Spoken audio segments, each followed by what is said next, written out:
proposes that the Prime Minister, the Chief Ministers and Ministers of State and Union Territories who are arrested and kept in custody for 30 consecutive days will have to resign by day 31 or will be automatically removed. And in the state of Israel, the Defense Minister Israel Katz has approved the military's plan for the military takeover of Gaza City, while at the same time, Israel wants to expand its settlements in the West Bank that have been deemed illegal by the United Nations.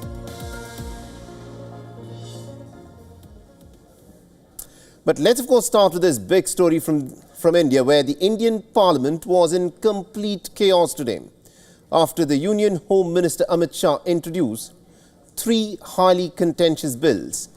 Now, the government is seeking to establish a procedure for the removal of chief ministers and also the Prime Minister, specifically those who are facing jail terms on serious criminal charges. So as soon as the Union Home Minister Amit Shah took the floor, the opposition's lawmakers started raising slogans. The lawmakers tore copies of this bill, and some of them were also hurled at the Home Minister.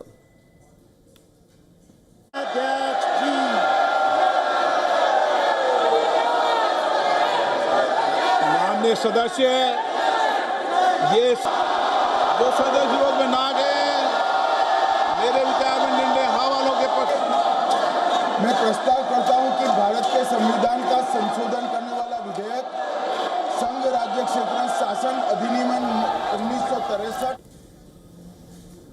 The House reconvened after a short adjournment. Amit Shah announced the formation of Joint Parliamentary Committee, and the bills will be discussed by the committee that will also include members from the opposition parties. It will present its report before the next session of the Parliament.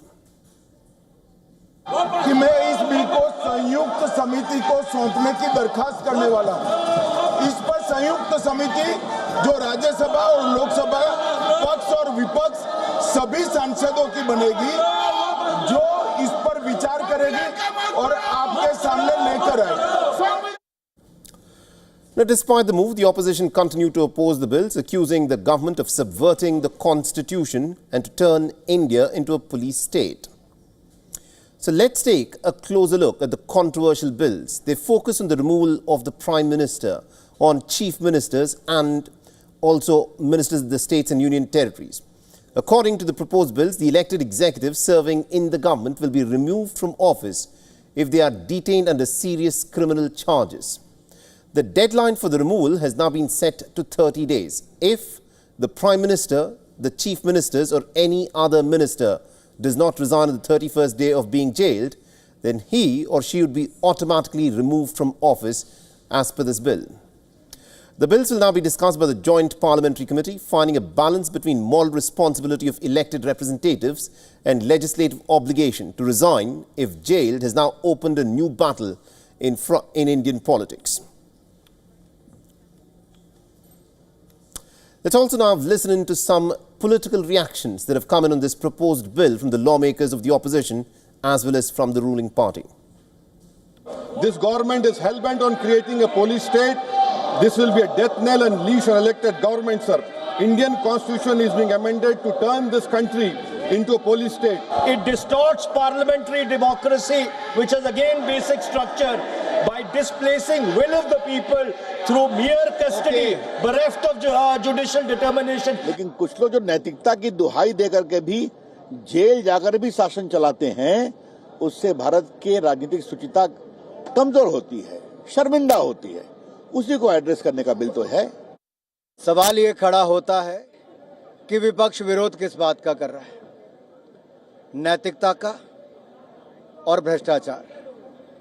आखिरकार क्या भारतीय राजनीति में अगर भ्रष्टाचार के खिलाफ और नैतिकता के आधार पर इस्तीफा देने की बात और उसके बाद कानून बनाने की बात करते हैं, तो विपक्ष इसका विरोध क्यों करता है? It goes against everything, and to couch it as a measure which is being taken anti-corruption is just to pull a veil across the eyes of the people. All right, now joining us on the broadcast, we've got Mr. Sandeep Ghosh, who's a political commentator and also an author, and is joining us in this broadcast from Mumbai. Mr. Ghosh, there was complete pandemonium that unfolded in the Parliament today. The government has proposed this particular bill. Why do you think this bill is so controversial, and why does the government, one, want to pass a bill such as this, and why is the opposition opposing it?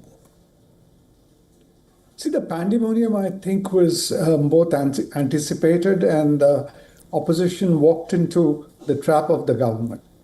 The government wanted to send a message out of this, and it's no surprise that the bill has been passed, pushed onto the parliamentary committee for saying, I don't think the government ever intended to have the bill passed in this particular session.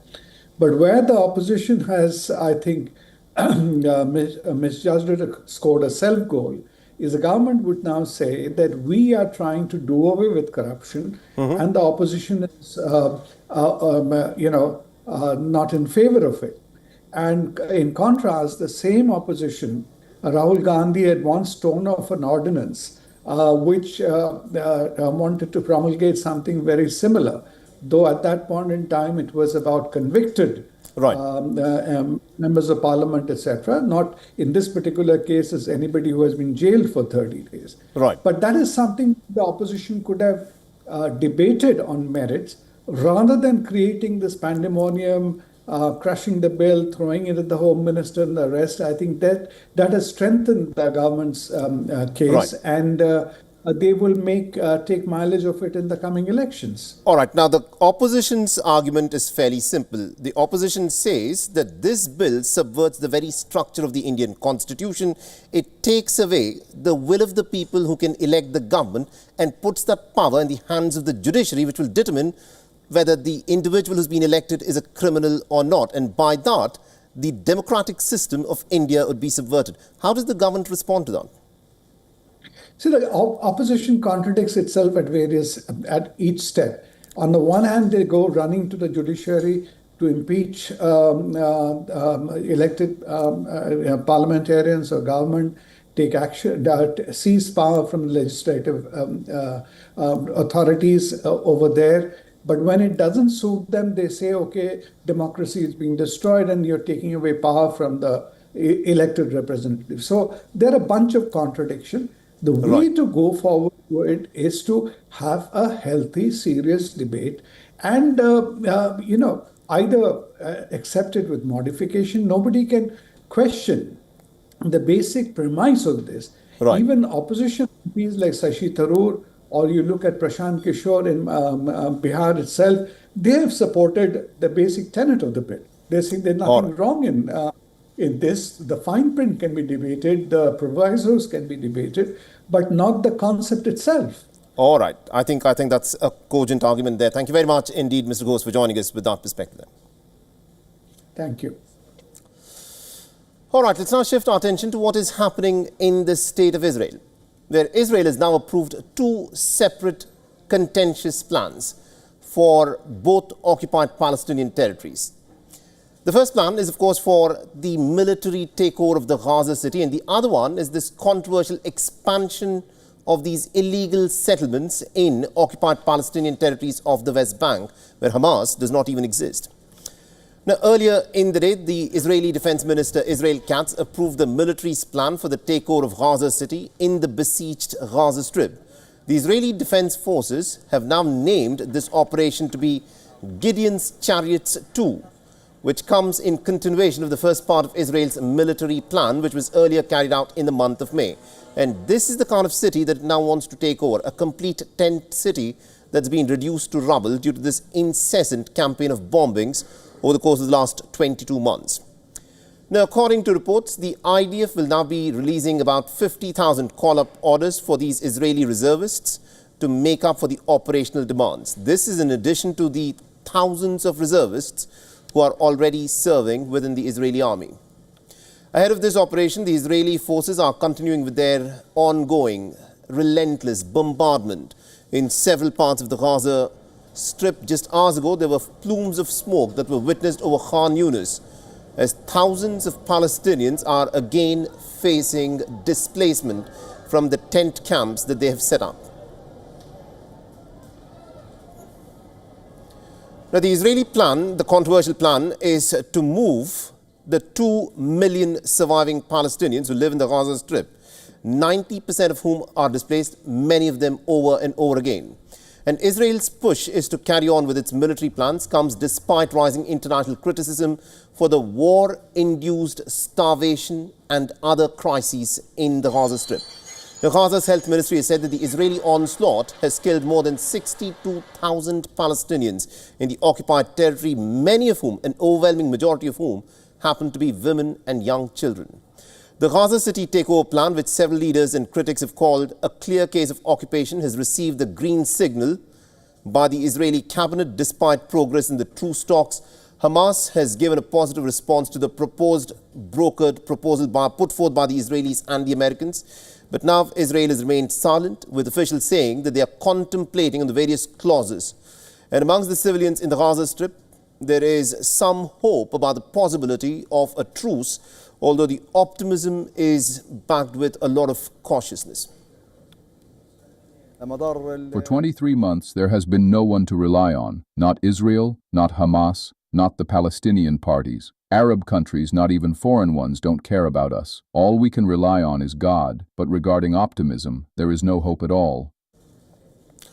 Now, Israel's offensive is not just limited to the Gaza Strip. The country is also eyeing for ground operations in a different kind of occupied West Bank. Now, Israel's Higher Planning Committee of Civil Administration has given the final approval for the controversial WION settlement project, which will expand these illegal settlements in Palestinian lands. The proposal now involves building 3,400 more housing units between Jerusalem and the Male Adumim Israeli settlement in occupied West Bank. The far-right ministers in Netanyahu's government have hailed this contentious project.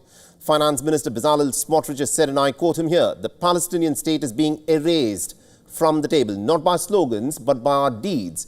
Every settlement and every Israeli neighborhood and every Israeli housing unit is another nail in the coffin of the Palestinian state." Now, critics have called this plan an effort to sabotage political solution for the Palestinian statehood and a severe threat to territorial integrity for the Palestinians.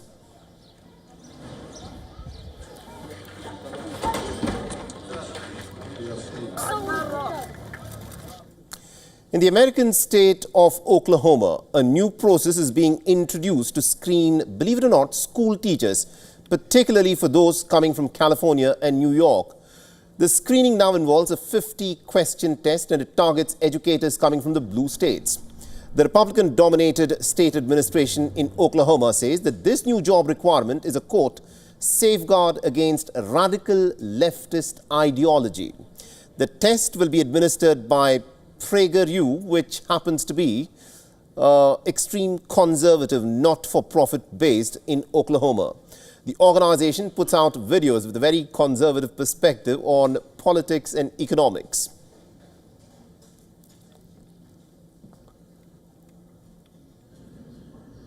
Now, critics have decried the move as a clear crackdown on teacher autonomy in a classroom. Many are calling it a MAGA loyalty test.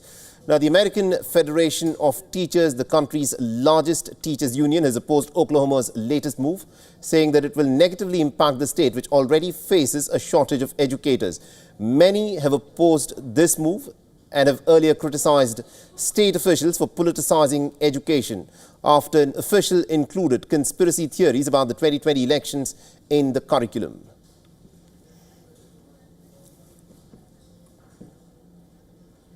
All right, now joining us on the broadcast, we've got our correspondent Susan Thrani, who's joining us live from New York with more details. Susan, this is almost bizarre. America, which takes pride in calling itself the leader of the free world, in the state of Oklahoma, the teachers are going to be vetted for their ideology with a 50-question questionnaire. How is this going to be implemented? What are people in America talking about this? Yeah, it's unfortunate that really states like New York and California have had teachers that have overly went over the general teachings of math, science, and possibly history here in the United States. And not all, but there have been many high-profile instances in recent years that they have sort of taken this experimental lean towards teaching very young kids notably about gender ideology, about just their own thoughts and views in the classroom. And this has sparked a lot of outrage, of course, among parents in public schools here in New York. I'm too ashamed to say some of the books that have been presented here in New York in public school classrooms because they're so sexualized. And these are being introduced in libraries, and for kids as young as 5 years old, they're learning about sexual education which is not mandatory in New York unless it's about HIV. But some teachers have gone so far, and of course, this is not the majority at all. That's not what I'm saying. But because there have been so many high-profile cases, because parents have protested, this really became one of the issues even during the presidential elections about how much rights parents have when they send their kids to the classroom in school, notably very young. So, there are opponents that say that these kids are being taught this because they're learning about inclusivity and not divisiveness. There are others who say that, the PragerU University makes sure that teachers that are coming from these states know about the U.S. Constitution and know about freedom of religion. So, both sides to the story, as always. There is going to be some backlash, of course, but I guess Oklahoma believes that this is how they're going to protect kids in school. Right. And New York and California, they believe that, the teachers have more say in what they teach kids as young as 5. Interesting. That is an important debate that's happening there. Thank you very much indeed, Susan Thrani, for joining us with all those details then. Now, in the United States, the Democrats who fled Texas in order to slow the Republican plans to redraw voting maps have now returned to the state capital. The Republican leadership has assigned state law enforcement officers to monitor the Democrats to prevent further delays to their plan to redraw U.S. congressional voting districts, which Democrats say favor Republicans ahead of the 2026 election.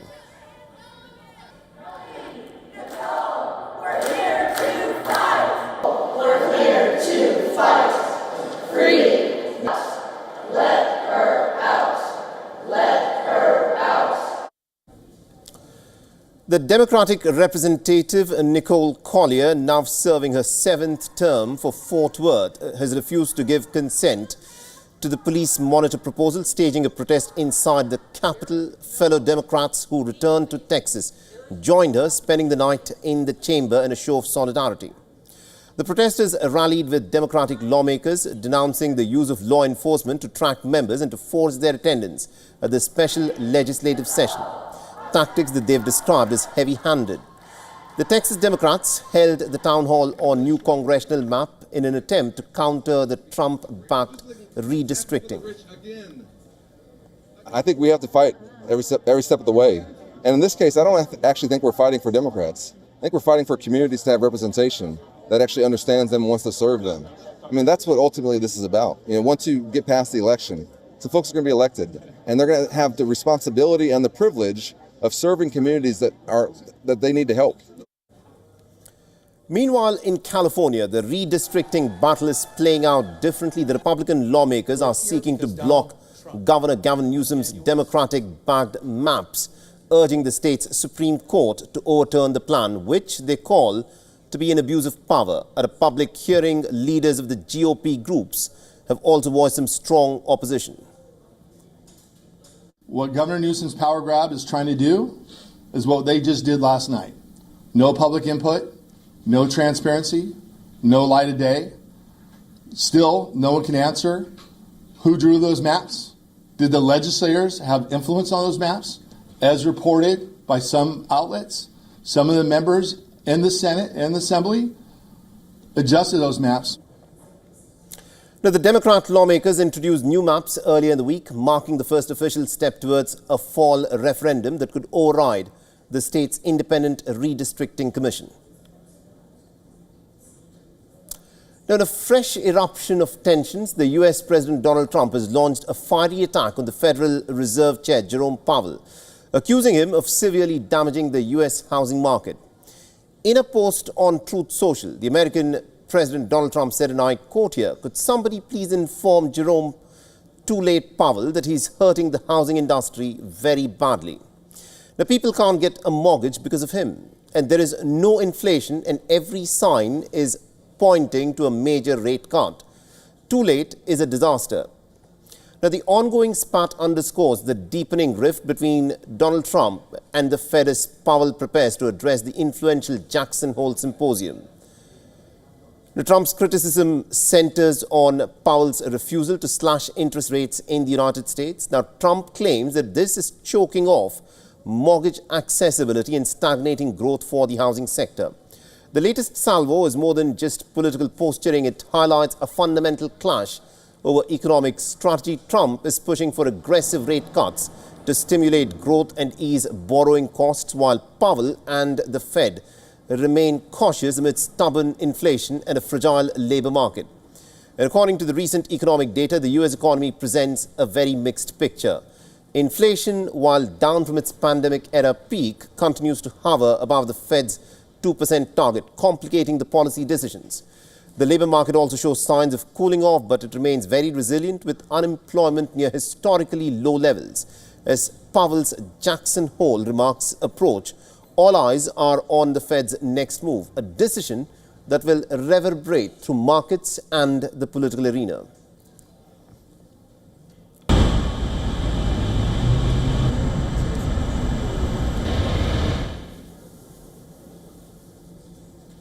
In Bangladesh, preparations are underway for the 13th parliamentary elections that are scheduled for February. The Election Commission, along with the military, has stated that they are making the final arrangements to ensure that the vote is conducted smoothly and credibly. The Bangladesh's Election Commission says that it will release an action plan for the national elections within this week. And the Senior Secretary of Election Commission, Akhtar Ahmed, has confirmed that a draft roadmap has already been prepared. He said that it will go to the Commission soon for final approval, and the roadmap focuses on interdepartmental coordination and relevant operational issues. Bangladesh's army has also declared readiness. Army Chief General Waqar Uzzaman has said that the military has completed preparations to help the interim government to deliver free and fair polls in February. He made the remarks during an address at the Dhaka cantonment attended by senior officers, and the army chief has called on soldiers to uphold professionalism, stressing that the nation's people are relying on them. And earlier this month, the chief advisor, Muhammad Yunus, confirmed that the elections will be held in the first week of February. On the political front, the Bangladesh Nationalist Party, led by the former Prime Minister Khaleda Zia, has emerged as the largest force after the Awami League was sidelined by executive order.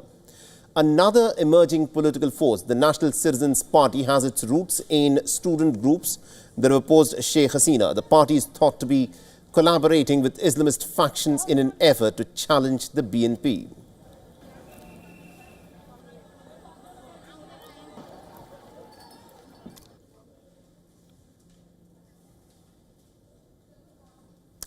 A Colombian appeals court has ordered for the release of former President Alvaro Uribe from house arrest. Uribe has now got a 12-year sentence for bribery and witness tampering. A court in Bogota ruled that Uribe's detention violated this particular order. And it now remains to be seen as to how the Colombian rights processes this.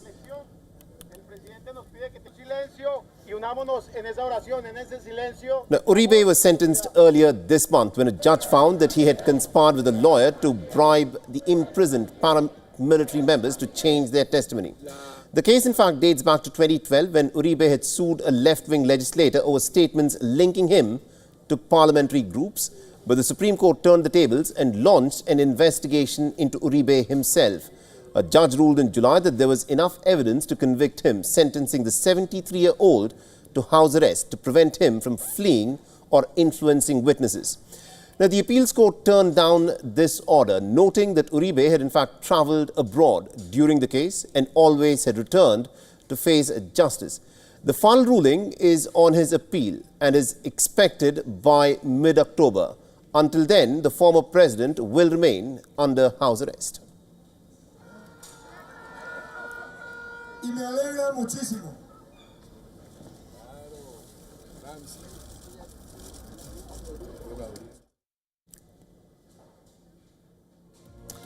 And with that's a wrap on this edition of Race to Power. Thanks for watching.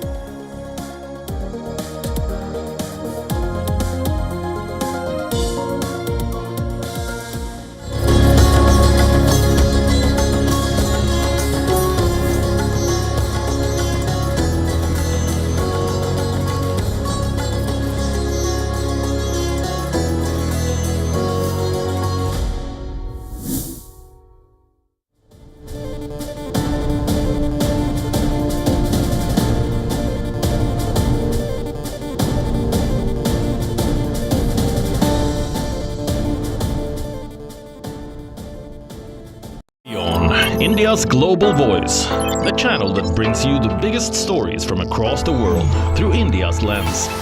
Now available in more than 190 countries worldwide. Because we believe that the world is one. Watch us in Africa, Europe, USA and Canada, South America, Asia Pacific, Middle East and North African regions. Also available on these digital platforms across the world. WION. World is one. The stress of our world can take a toll on our physical and emotional health. Here, in New York's Catskill Mountains, lies a luxurious place of healing called WION Wellness Center. The WION Wellness Center provides 500,000 square feet of natural methods to manage diabetes, hypertension, chronic pain, obesity, depression, anxiety, and other conditions. We use the traditions of centuries-old natural science from India, yoga, Ayurveda, acupuncture, and naturopathy in personalized programs that help you take charge of your own health. A minimum 5-day stay is recommended for best results.